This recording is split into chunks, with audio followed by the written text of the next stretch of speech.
Agora são 7h26 e vamos fazer contato com o professor de Relações Internacionais da PUC de São Paulo, Reginaldo Nasser. Bom dia, Nasser. Bom dia, é um prazer estar com vocês. O prazer é nosso. Nasser, ontem o presidente dos Estados Unidos, Donald Trump, fez um pronunciamento no início da tarde, falando, entre outras coisas, que o Irã está se acalmando, mas que vai impor novas sanções ao país, deixando aberto ali uma brecha também para uma negociação, segundo ele, para se chegar à paz. Como é que você viu esse pronunciamento de Donald Trump? Bom, ele foi diferente para os padrões do Donald Trump, né? Ou seja, ele foi mais moderado, um tom um pouco mais conciliador.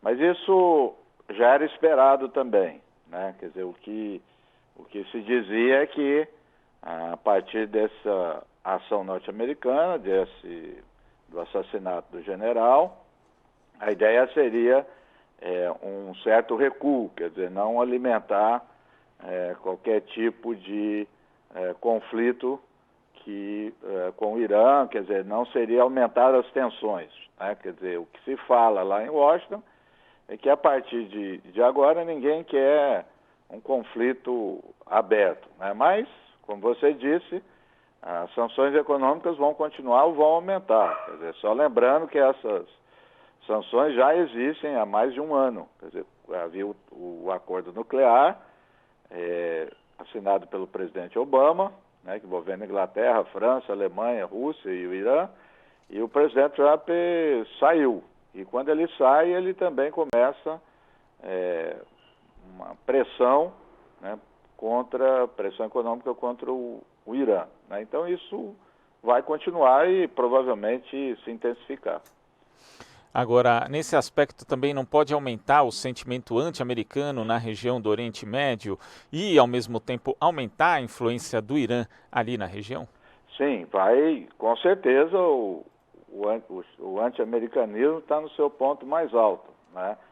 Inclusive, dissidentes, opositores no Irã, né, opositores do governo no Irã, hoje já estão contra os Estados Unidos, claro. Então tem um sentimento de unidade nacional muito maior no Irã hoje, e acredito que o Irã vai fazer aquilo que ele sempre tem feito, né, há mais de 15 anos, que é aumentar a sua influência na região. Mas, de toda forma, uma consequência importante disso também creio que será uma presença maior da Rússia e da China, né, mas muito mais da Rússia, que já desde a guerra da Síria tem participado mais das questões do Oriente Médio.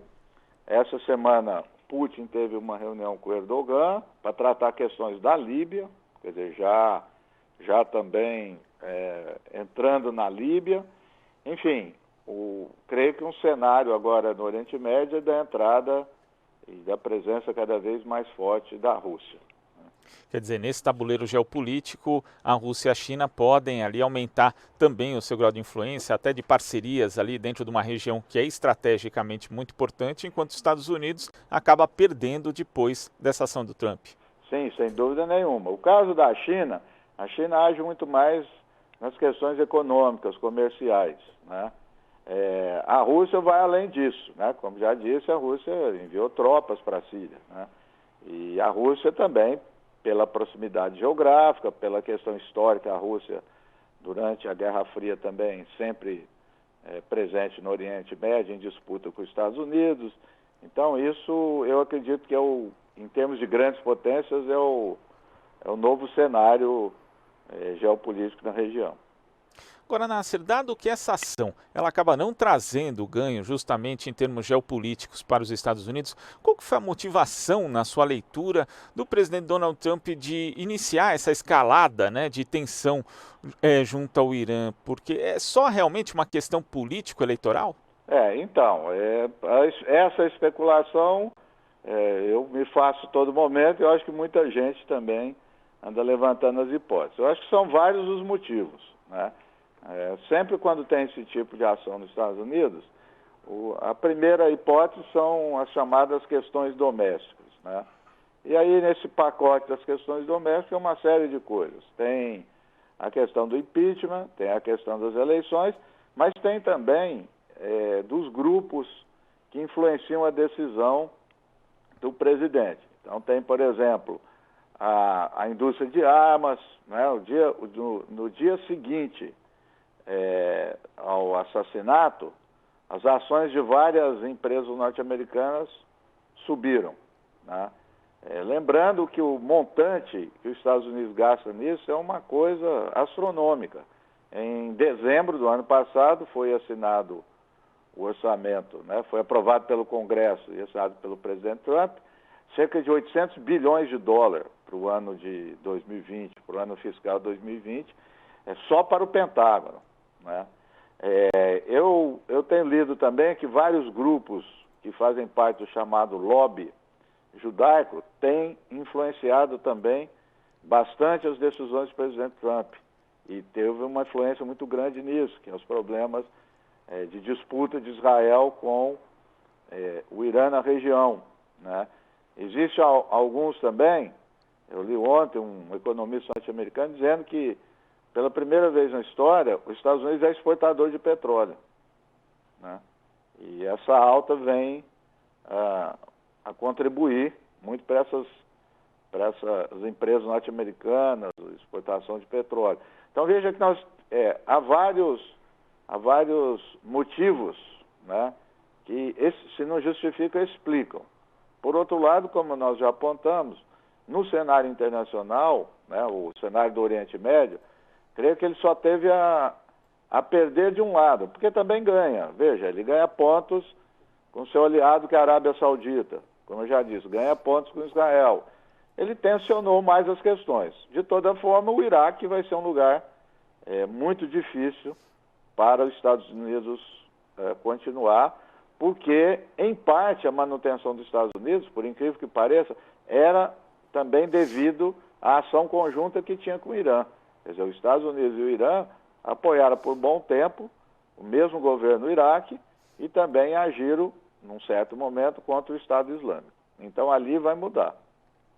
Agora, você acha que, bom, a gente tem nesse primeiro momento aí, digamos, a fervura baixou, né, entre Estados Unidos e Irã, mas você acha que é possível ainda que outros grupos, né, que se relacionavam, que eram próximos do general Soleimani, inclusive, né, que foi todo um trabalho de aproximação dele com grupos ali, organizações de outros países, de países vizinhos, você acha que pode haver uma resposta por parte deles ou que agora isso vai ficar mais ou menos como está hoje? Olha, eu acho que vai haver resposta, né? A pergunta é quando.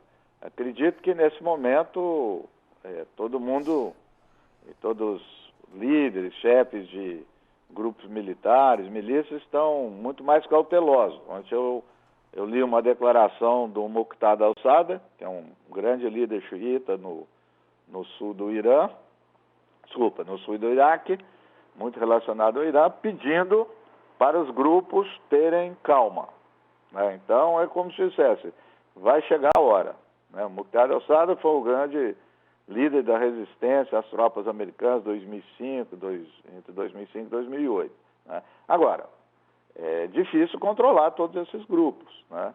Eu diria também que eventualmente o aparecimento, mesmo que não sejam grupos ligados ao Irã, mas que vão aproveitar da situação. Não é improvável que isso aconteça, né? Não é improvável um ataque terrorista, ainda que seja de forma isolada, chamado lobo solitário. Enfim, o terrorismo, as ações terroristas gostam desse momento, né, de tensão, de instabilidade para chamar a atenção. Então é possível que aconteça, mesmo que não tenha, repito, conexão com o Irã. O Irã não tem conexão nenhuma com o grupo terrorista, mas a gente sabe que pode se aproveitar do momento.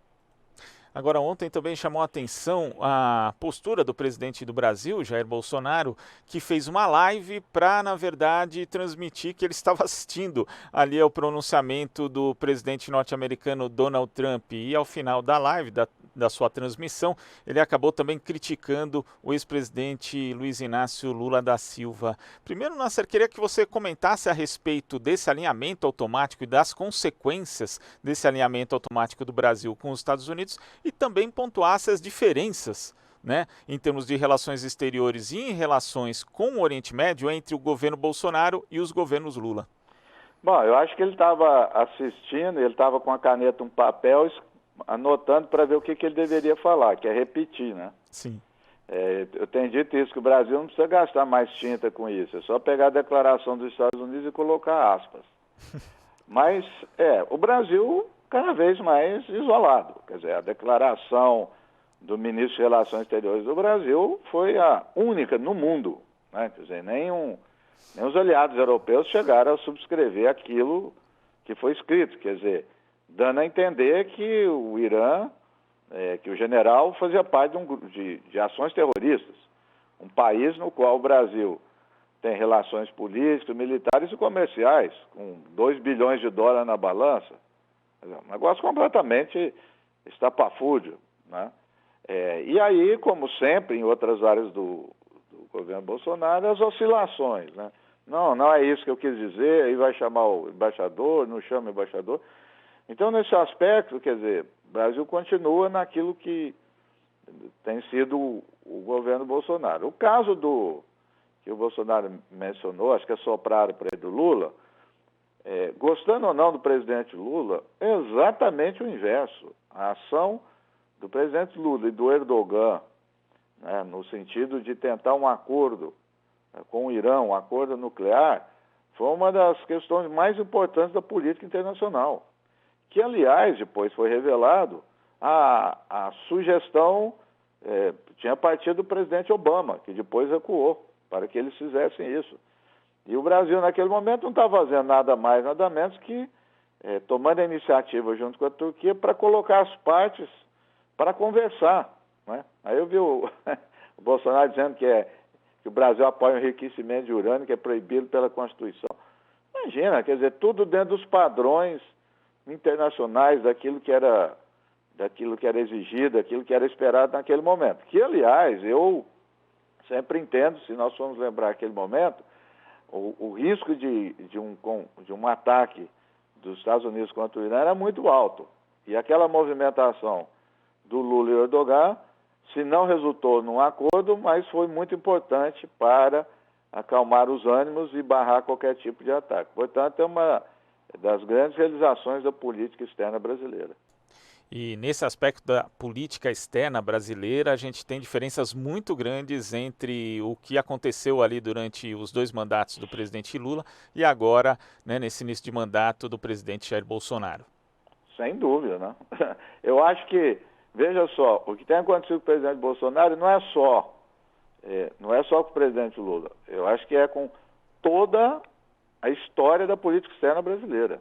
Quer dizer, se você olhar o regime militar, mas está longe disso, porque com todas as críticas que a gente tem ao regime militar, à ditadura, a política externa, e algumas divergências da política externa, mas tinha orientação estratégica, tinha sentido, tinha lógica, havia elaborações de inserção no cenário internacional, que por vezes conflitavam com os Estados Unidos, por vezes se aproximavam. O Brasil teve atitudes importantes em relação ao processo de colonização na África, enfim, toda a movimentação também no período dos militares. Então eu diria que é com toda a história da política externa. Quer dizer, é um ponto completamente fora da curva. Tá certo, Nasser. Muito obrigado aqui pela sua participação e até a próxima. Até a próxima. Conversamos aqui com o professor de Relações Internacionais da PUC de São Paulo, Reginaldo Nasser. Você está ouvindo Jornal Brasil Atual. As notícias que os outros não dão.